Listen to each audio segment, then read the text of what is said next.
and welcome to the lesson.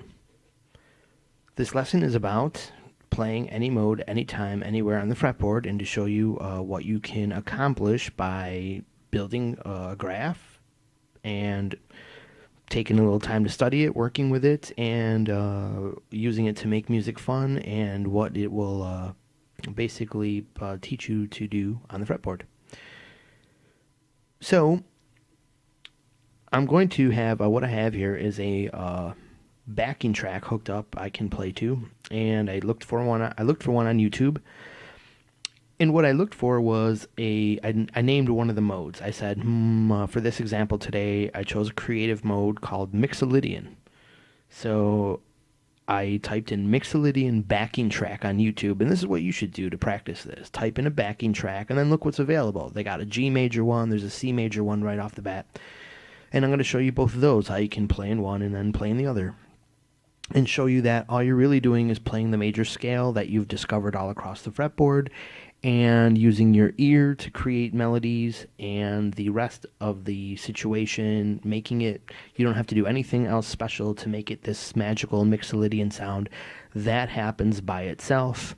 You use your ear to accentuate the notes that you feel is all the sweet spots in the solo are the notes that are probably the ones that are accentuating that mode.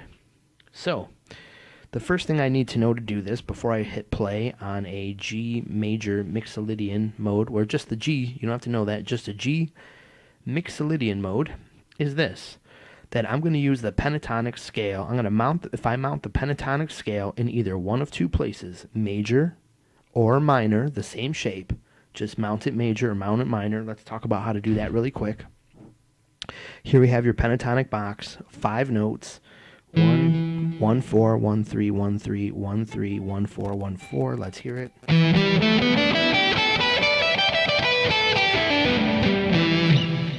And if I'm playing an E root note, if the root note is based on this E, it's a minor box, and if it's based on this G, it's a major box. Let's hear that really quick.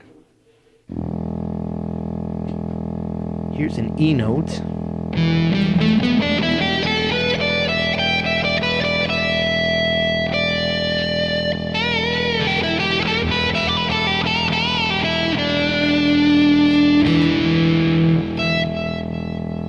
Now, that should have created that to sound a little minor. Now let's use a G root.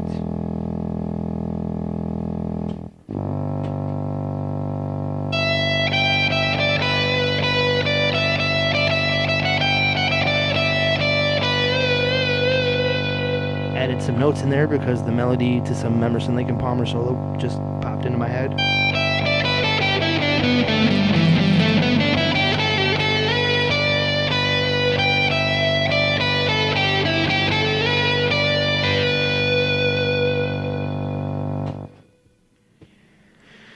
So if you rewind the video and play those back to back, you should clearly hear the difference between a major mode and a minor mode based on the same exact 5 notes. How to make it major or minor, just change the root note. That's playing in the background because that's the gravity note that your ear balances all the other tones off of, and actually here's the math involved, and here's a certain set of numbers that tell your brain deep inside that that's happier, more congruent math, and that the minor had more troubling math. But anyways, that's way deep. You don't need to know all that. So hopefully you just heard major and minor. Now we need to know, now we realize that we just need to mount the major and minor scale, and we'll have 5 notes of a do, re, mi, fa, sol, la, ti, do scale, which is do, re, mi, fa, sol, la, ti, 7 notes to get back to do. So 5 minus 7 is 2, and we just need to fill out 2 notes in that scale, which you'll learn to do from the graph paper method. But without knowing that, all you need finally is then a cheat sheet like this. Write this note down. Here's your magic cheat sheet for today. Group your 7 modes of the major scale based on the 7 notes into their chords that they are based on. So we have 3 major modes and 3 minor modes. Well, wait a minute, doesn't that leave out one last note? Yep, don't worry about Locrian just yet. once you understand the first 6, this will be understood later. It's based on a diminished chord, and it gives it is useful. Some people say it's not useful at all, but it is useful depending on your composition in your music. Do you want your song to sound puzzling, perplexed, really needing to lead back to a whole an Ionian scale? Then you use Locrian for a second. Or you can make a whole song in Locrian that's puzzling or crazy, but perplexed, confused, but major and minor modes. And you can watch later videos, or perhaps in one of my courses, find out the actual emotions.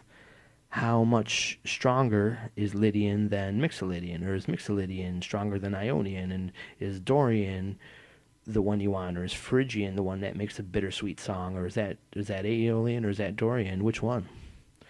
We can go over that later, but today you just need to know, if you want to play in any of those modal backing tracks, where to mount your pentatonic scale. So then what you need to do is see if the major, if it says C mixolydian, if it says A sharp mixolydian, whatever it is, you mount your first note.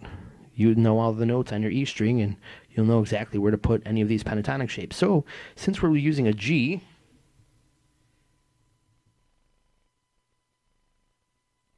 and we've got a mixolydian modal idea here. Mixolydian is in our major category, so I'm going to use the G major pentatonic.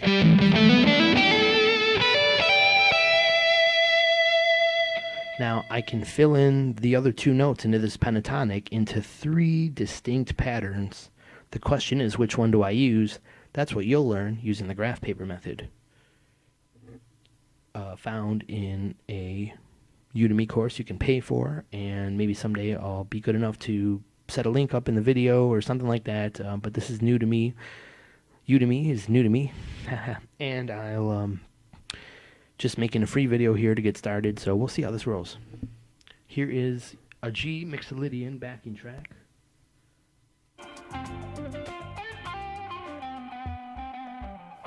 Hear how good I can play?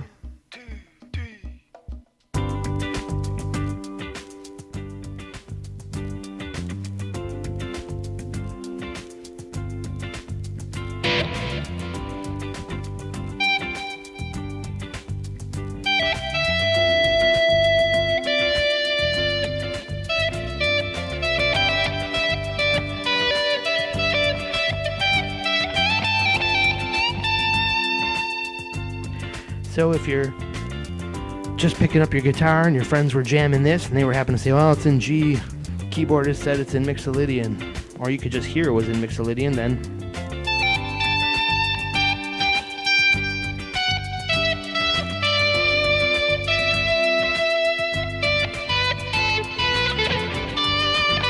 you could use your ear to find those 2 gut notes. That's not too hard.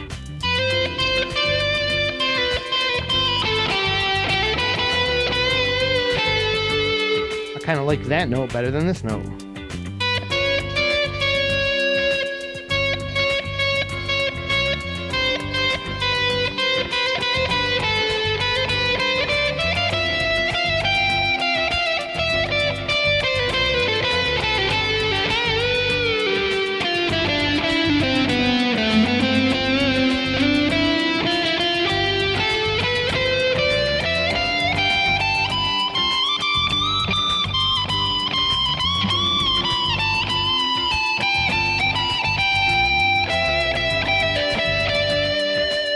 So now that my fingers know where to go,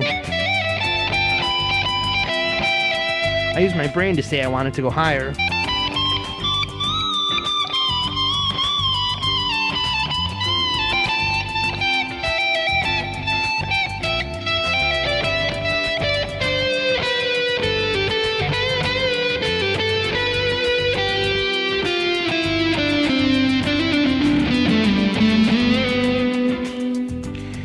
And I use a sense of rhythm to just try to not be too typical on the notes.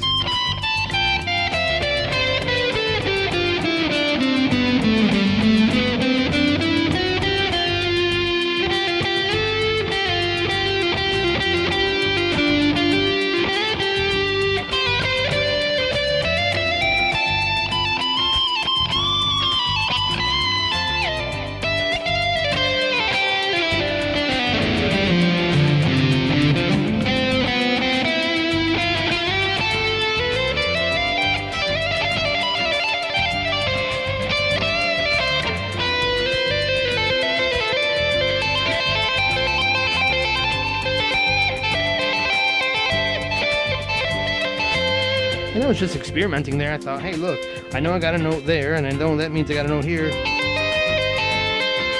And if I mess up,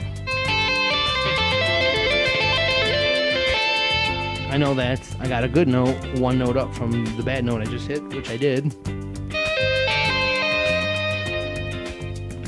So I just go.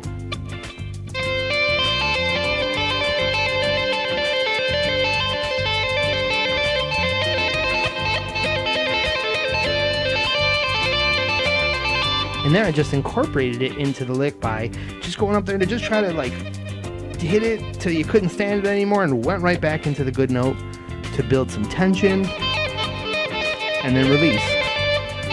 And that's where people get confused about music theory when they're like, hey, you don't need to know all those rules, you can play anything. Well, that's what they mean. You can play anything if you know where you're supposed to be. So you know some of the theory, you can break the rules once you know the theory.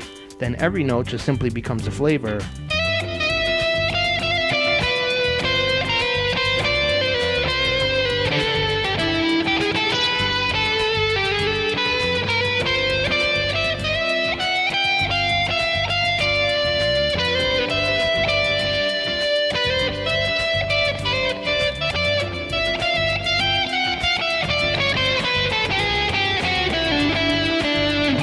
Try to go chromatic and just include all kinds of notes there, because I'm mostly playing on point.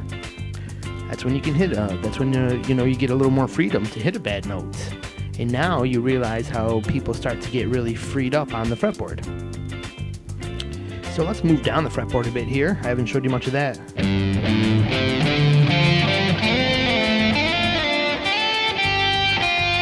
Now that idea there was based on Pentatonic.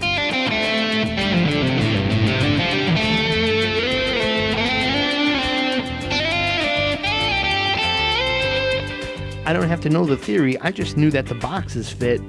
The boxes would overlay over other boxes just because I've graphed it so many times. Sorry for the bad microphone and placement and...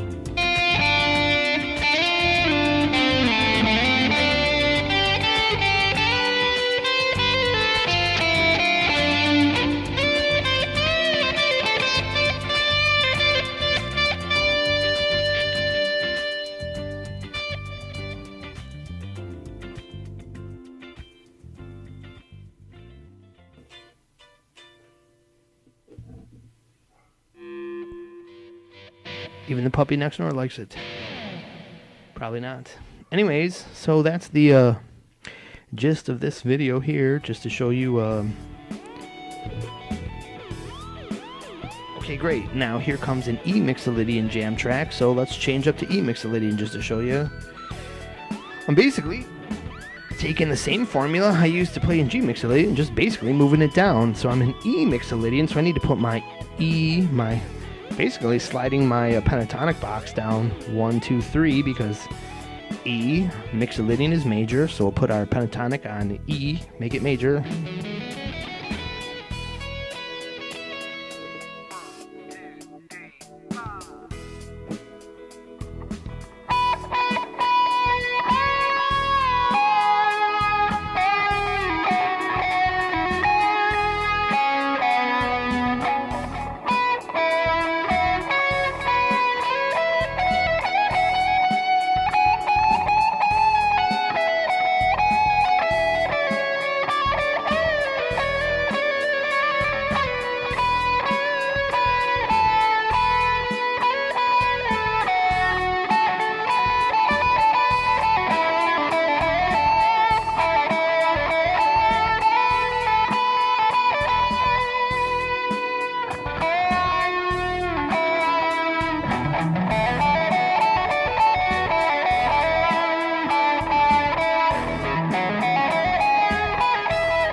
did I get around this part of the fretboard?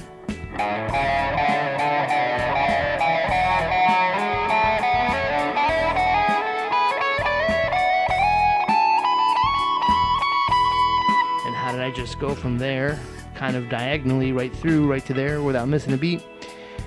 Following the squares, my friends, like like you can see perhaps in my paid for courses.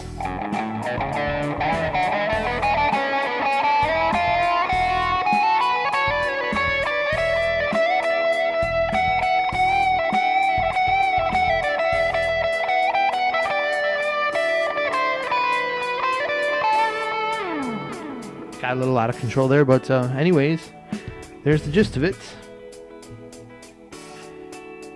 Let's find a different mode to jam in here, just to show you the versatility of this system. Ultimate B mixolydian track. Ooh, the Ultimate B. Now you shred.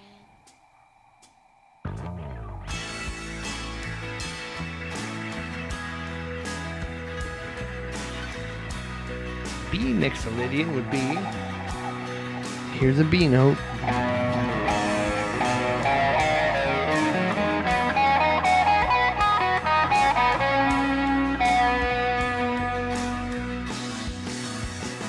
Okay, here we have a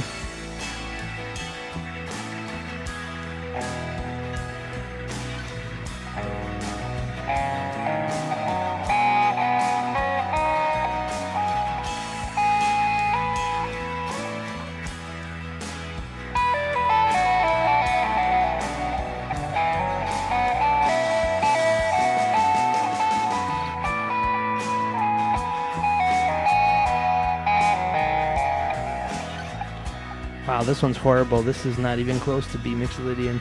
I mean, let's hear what the root note is.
Okay, I got a little carried away there. But that was in E major and E Dorian, Phrygian, Lydian, mixolydian. Okay, so that was in B mixolydian, but wasn't very pleasing to me, or to my ear, or the sound on my guitar. So, well, let's get the hell out of there and try something. See, now that's where this practice can get a little confusing for you, because you know you are relying on these people to make really solid backing tracks here that really give the gist of these modes, and you know you just don't know what you're going to find out there. But see, there's one here with this pink picture here.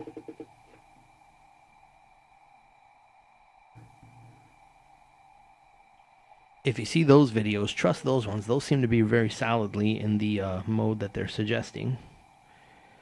And so, ambient D mixolydian. Ooh, let's try ambient D. Sounds like a medication.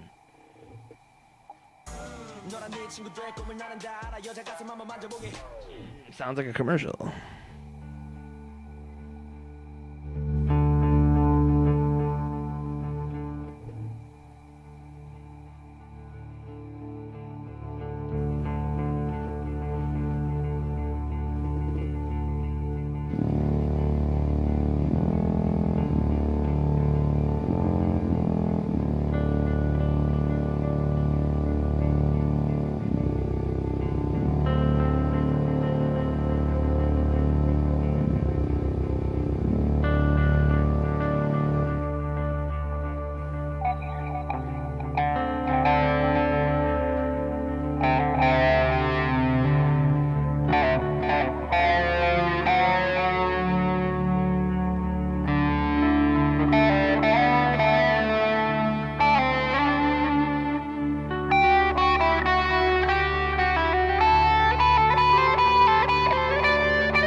D, major pentatonic shape.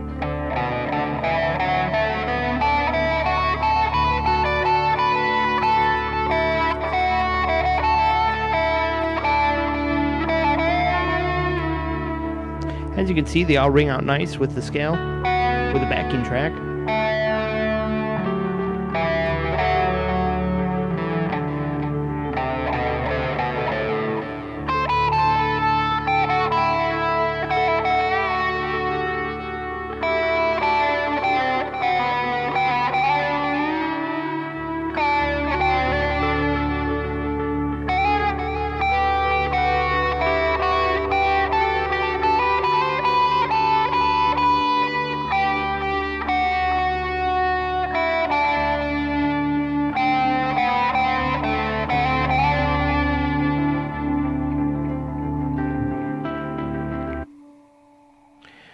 Okay, so you probably didn't want to see, 20 minutes of that. Let me play it quick up the fretboard here.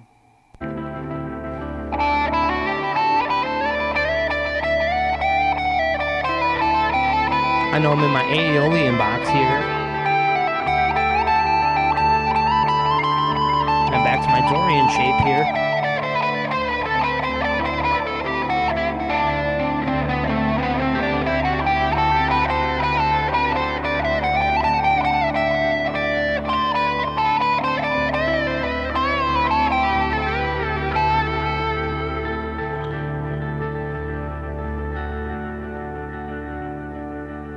So that's how I take care of all that. Make your musical much more exploration based, much more emotionally exploratory, and you're gonna have a lot more fun on the guitar and really be something that people can sit back and listen to for a little bit of time versus just playing that same old blues pentatonic over minor sounding stuff. Hope you enjoyed this free lesson, and it wasn't too long on your mind.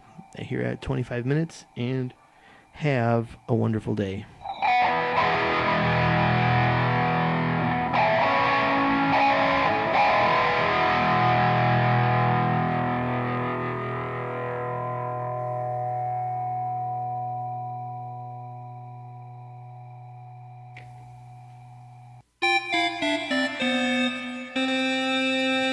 Thank you for watching, and please, please, please subscribe.